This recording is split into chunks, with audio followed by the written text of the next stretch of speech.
Hey team, it's Rivera, and today I want to talk about something that might be holding back your pricing, and that's customer segmentation. Now, I know I can go on and on about the importance of segmenting your customers into different groups, but I want to give you a quick and easy framework to start thinking through how to divvy them up. Most clients that we work with tend to be really stuck in the world of small, medium, and large. We help small customers, medium-sized customers, and large. And again, that's not a bad way to start. There are some correlations there, but as you learn more about your customers and who they are, what they want, what they're doing in your system, what they need from you, all those key things, then you should take that information to get more precise on how you group your customers. And the framework that I like to introduce is WANT. What do your customers want? W-A-N-T. And WANT stands for who they are. So this is describing your customers, how they act, what they do, what they need from you in terms of functionality and services, and how do they think, meaning the perception of value. So to break down each one piece by piece, I want to give you a little bit more color behind the WANT framework so you can just roll it out, use it, and start thinking a little bit differently on how you break up customers. Okay, starting with the who are your customers?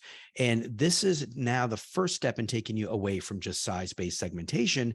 You want to think about how many locations do they have? Are they centralized operations or are they decentralized? And different things that really make your customers different from the rest. And that could be, again, in their terms of how they operate, the way they're structured, different things that they're involved in. So just really go beyond just the old fashioned size and understand your customers beyond that under the who. Now, once you have a set of customers, say 3, 4, 5 different groups of customers that are notably, observably different, then you want to get into the act part of it. So how do they act? What do they do in an operational modus to really make them different from others? Are some very tech savvy and hungry for a lot of integrations? Are others, maybe a bit more ingrained and deeper into reporting and data? Maybe some others are really just, looking for simplicity and kind of stopping the bleeding in their business operations and are looking for some of the more basics. So how do they act in terms of what do they do in terms of the things that they tend to hone in on? Those are going to keep things around act. Number 3 is need. Now, here's where things get a little tricky because how they act directly leads to what they need. For those that are acting and very hungry on the integration side, they're going to need a lot of APIs from you. They're going to need also a lot of technical support for those APIs, a lot of maintenance, maybe those that really want to set up a more complex reporting and dashboard need a lot of services, flexibility, configuration from you. So who they are opens up how each of those groups act, which then leads to what they really need from you, how they think.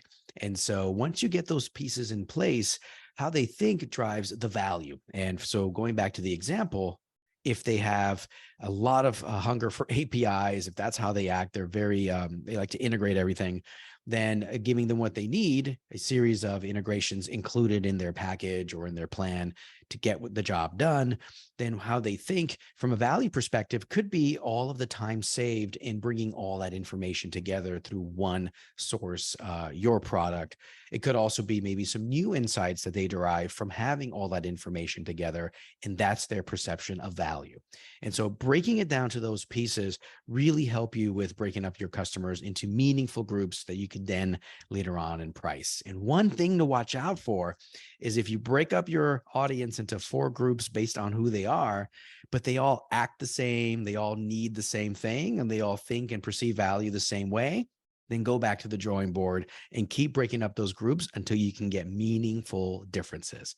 So the WANT framework is there to help you.